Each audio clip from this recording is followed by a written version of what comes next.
ఈరోజు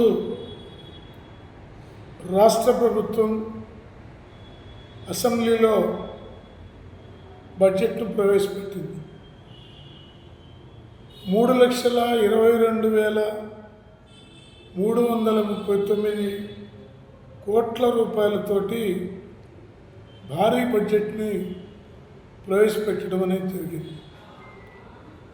అలాగే రెవెన్యూ లోటు 33,185 కోట్ల రూపాయలు రెవెన్యూ లోటుగాను, ద్రవ్య లోటు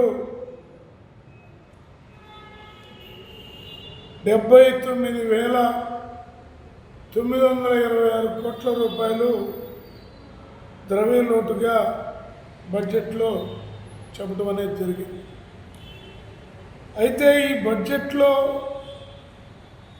ఉన్నటువంటి లోటుని భర్తీ చేయడానికి ఎలాంటి ప్రయత్నాలు చేస్తారనేటటువంటి అంశాన్ని ప్రభుత్వం చెప్పలేదు.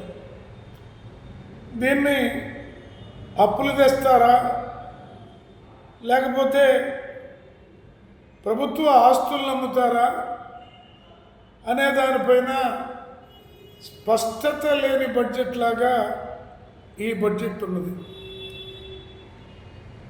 మరొక ప్రమాదం ఏమిటంటే, ఈ లోటు పూడ్చడానికి ప్రజలపైన పన్నుల భారాన్ని మరింతగా వేసేటటువంటి ప్రమాదం కూడా ఉన్నదనేది అత్యంత స్పష్టంగా అర్థమవుతూ ఉంది.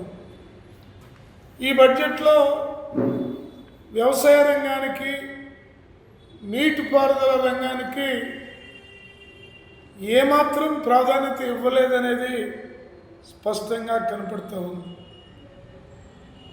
సాగునీటికి కనీసం 32,000 కోట్ల రూపాయలు కేటాయించాల్సింది 11,314 కోట్ల రూపాయలు మాత్రమే కేటాయించడం ఈ ప్రభుత్వం వ్యవసాయ రంగం పైన, నీటిపారుదల రంగాలపైన ఉన్న నిర్లక్ష్య